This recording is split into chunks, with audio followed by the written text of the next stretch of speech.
Olha quem está aqui para falar do jogo do Brasil, com sofrimento, mas acabamos vencendo, né, a equipe do Japão, equipe bem organizada, diga-se de passagem, com alguns jogadores, alguns individuais bem interessantes, né, como o goleiro Suzuki, o ponta direita camisa 10, que só porque eu fui falar agora eu esqueci o nome dele, acho que é Duo, alguma coisa assim, Doan. Estamos aqui para falar desse jogo, fazer uma análise rápida, né? Você sabe, quando você assistir o jogo com várias pessoas em volta, você não assistindo sozinho é mais difícil analisar o jogo. Brasil que foi a campo com a mesma escalação do jogo contra a Escócia: Alisson, Danilo, a zaga Magalhães e Marquinhos, Douglas Santos, Casemiro, a gente vai falar bastante nesse vídeo sobre ele, Guimarães, Paquetá que saiu lesionado. Paquetá sofreu bastante no primeiro tempo, né? Vini, Ryan e o Cunha. Esse foi o time que o Brasil foi a campo. Não vou comentar a escalação do Japão, porque é uns nomes complicados e muitos jogadores não são conhecidos, né? O Japão não tem jogadores mundialmente conhecidos, são mais jogadores que é mais um time coletivo. Mas teve também a atuação daquele jogador que com certeza vai chamar a atenção de gigantes europeus agora, depois que já foi eliminado, né? Já deve ter chamado a atenção de alguns gigantes europeus. Ele que joga no campeonato holandês, o Ueda, se eu não me engano, é o Ueda, né? Muito bom atacante, ele que foi o artilheiro do campeonato holandês dessa temporada. Mais um destaque individual pro Japão. Um primeiro tempo do Brasil que eu não gostei. A gente vai passar por algumas estatísticas do primeiro tempo. O Brasil teve mais posse de bola, né? Teve mais finalizações, ó. Posse de bola 68 a 32 para o Brasil. Finalizações 8 a 4 para o Brasil. No alvo, 3, no alvo 2 para o Brasil, uma pro Japão. Então foi um primeiro tempo de muita posse, mas de pouca efetividade do Brasil. E de infelicidade e de felicidade do Brasil também, né? Porque o Japão foi uma vez um ataque. Quer dizer, o Japão chutou uma vez e foi gol. Vou falar do gol rápido. Eu acho que o Casemiro deveria ter feito a falta. Mesmo ele já estando com o amarelo, eu acho que o juiz ali aliviaria se ele fizesse uma falta naquela jogada, matar aquele contra-ataque. Eu acho que o juiz não daria o vermelho de uma vez. Ou também poderia dar, não sei, mas assim, alguns minutos depois eu tive a convicção que o juiz não expulsaria ele. Não sei, né? Mas vai que expulsa. E se o Brasil fosse eliminado, mais uma vez o Casemiro seria um dos culpados, né? Porque no Brasil é assim, né? Tem que achar um culpado sempre para as coisas, desde que o mundo é mundo, desde que o Brasil é Brasil, sempre tem que haver um culpado. E com razão, né? Com razão. Foi uma falha do sistema defensivo do Brasil, muito mais do Casemiro. Brasil que vem se dando mal com esses contra-ataques, não é de hoje. 2018, 2022.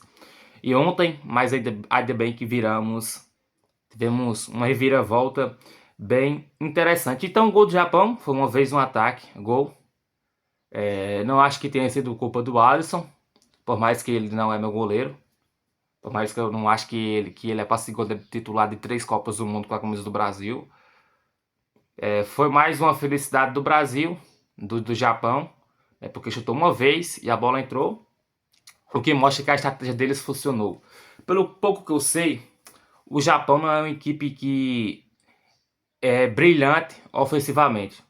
Ele tem sua arma no jogo aéreo, né, e se defende muito bem. E foi o que eles fizeram ontem contra o Brasil. Depois do gol, você olhava assim pro semblante dos jogadores e estavam um pouco assustados. Ainda bem que isso mudou pro segundo tempo. Ancelotti também com toda a sua experiência. Mas depois que o Brasil fez o gol, continuou tendo mais a bola desde o início, né, do jogo. O Japão teve a bola mais do que o Brasil em poucos minutos do jogo, o que é normal.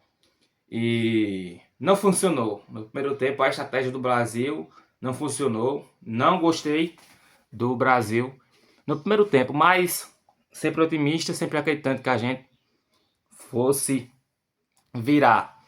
Saiu machucado o Paquetá, né? Saiu machucado o Paquetá. De chances claras, assim, no primeiro tempo, o Brasil não teve nenhuma. Não teve nenhuma, assim. Não consigo lembrar de uma chance efetiva. E não tem nenhuma estatística aqui de efetividade. Então, bora pro segundo tempo. Já no segundo tempo, ó, a posse de bola 70-30, mais ainda. 11 finalizações contra uma, 5 no alvo, uma do Japão no alvo apenas, 5 do Brasil. Chances claras, 5 chances do Brasil, nenhuma do Japão. Escanteios, a gente teve 4. Falando das substituições, o Endrick ontem, para mim, não entrou bem. Por causa da característica dele, eu acho que o Endrick é mais um atacante de movimentação. Ele entrando no lugar de um meia, era esperado que ele fosse ficar meio centralizado e o Cunha viesse fazer um papel mais de meia, de meia atacante, de segundo atacante. Então por isso que eu acho que o Endrick não fez um bom jogo. Nota 6.4 apenas para ele no Flash Score. Porque ele não é de ficar brigando com o zagueiro dentro da área. Por mais que ele seja muito forte, ele não é um atacante alto. E a zaga do Japão, os zagueiros, os 3 zagueiros são mais altos que o Endrick. O Japão que estava se defendendo numa linha de 5, né? Que o Brasil, obviamente, encontrou dificuldades para furar no primeiro tempo. No segundo tempo, gostei bastante do jogo. O Endrick, por característica, não foi bem, né? Martinelli entrou, fez o gol da classificação. Boa para ele. Mérito pro Ancelotti, que manteve ele no jogo, né? Tá se falando muito isso. O Ancelotti não tirou o Casemiro empatou. O Ancelotti colocou o Martinelli, ninguém colocaria o Martinelli. E o Martinelli foi lá e fez o gol. É por isso que o Ancelotti é um dos maiores treinadores da história. E eu sou eu, você é você. O Martinelli entrou no lugar do Matheus Cunha, que fez o papel de segundo atacante depois que o Endrick entrou. E tem que ser desse jeito mesmo. Não existe cair fora para Japão. Tinha que virar. Poderia ter sido antes, porque o Vinícius Júnior quase fez o gol mais bonito da Copa, né? Mas teve o mérito do Suzuki, o goleiro do Japão. Teve também a sorte da trave. Mas que jogada do Vinícius com caneta. Assim, se ele faz aquele gol ali, com certeza seria o gol mais bonito da Copa até então. Fabinho entrou no lugar do Casemiro, entrou tarde já, então não tem como avaliar. A mesma coisa do Danilo, que entrou no lugar do Bruno Guimarães, que deu o passe para o gol. Mais um grande jogo do Bruno Guimarães, que é pouco falado nessa seleção do Brasil. Então é isso. O Brasil no primeiro tempo não existiu por estratégia. Quase repetiu um cenário que vem se repetindo aí nas últimas 2 Copas do Mundo, que é levar gol de contra-ataque e acabar sendo eliminado com uma seleção sem muita tradição no futebol. Mas o segundo tempo deu tudo certo. Volume de jogo do Brasil no segundo tempo impressionante, né? Ainda mais contra uma defesa que tinha 5 na primeira linha. Tá jogando com 5 lá atrás. Mais uma vez um grande jogo do Vinícius Júnior. Não foi um jogo brilhante igual vinha sendo, né? Porque tinha 2, 3 marcando ele. Mas no mérito assim de ele entender que ele é o principal jogador nosso e chamar a responsabilidade e ir para cima sem medo nenhum. Desde o primeiro tempo ele estava tentando isso, mas o primeiro tempo nada deu certo, né? O Brasil precisou apenas de um tempo para se classificar nessa Copa do Mundo. Martinelli também muito bem, parabéns. Martinelli, esse que é cria do futsal do Corinthians, da base. Então vou puxar um pouco para mim também. Outro destaque individual é o Gabriel Magalhães, né? Você vê hoje em dia como o futebol atual é. Um zagueiro dá um passe daquele.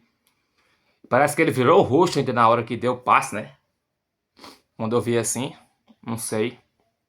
Então, o Brasil chega mais confiante ainda contra o próximo adversário, que é a Noruega ou a Costa do Marfim no domingo. Teve mais uma experiência. Eu vi o Becker comentando que o Ancelotti ainda não tinha enfrentado uma linha de 5 à frente da seleção brasileira, né? O que é poucos jogos. A gente perdeu para o Japão, mas foi um amistoso com uma defesa reserva. Eles não estavam jogando com linha de 5. Então, Copa do Mundo é isso. É você ir melhorando a cada jogo. A última campeã do mundo, a Argentina, mostrou isso. E o Brasil está aprendendo isso. Uma hora não vai funcionar, mas a gente vai ter lá o Ancelotti, que é um grande treinador, e conseguir dar a volta por cima igual foi hoje, igual foi ontem. Precisamos apenas de um tempo para virar o jogo, né? Mas parece que quem não queria que isso acontecesse era o juiz italiano, que ninguém até agora entendeu. Todo mundo tá atrás de uma resposta, porque ele foi dando mais acréscimo, mais acréscimo. Parecia que o cara queria que o Japão empatasse. Por fim, a gente se defendeu bem. O mérito também é que o Brasil se defende muito bem. Até agora a gente só tomou 2 gols, um do Marrocos e um do Japão, né? E lá atrás eu já havia falado que a melhor defesa dessa Copa do Mundo, a melhor zaga da Copa do Mundo é a do Brasil. Então vamos esperar agora o jogo contra a Noruega. Jogo esse que deve ter algumas modificações, pelo menos uma, né? Que o Paquetá, eu acho que não entra de titular. Não sei a gravidade da lesão dele.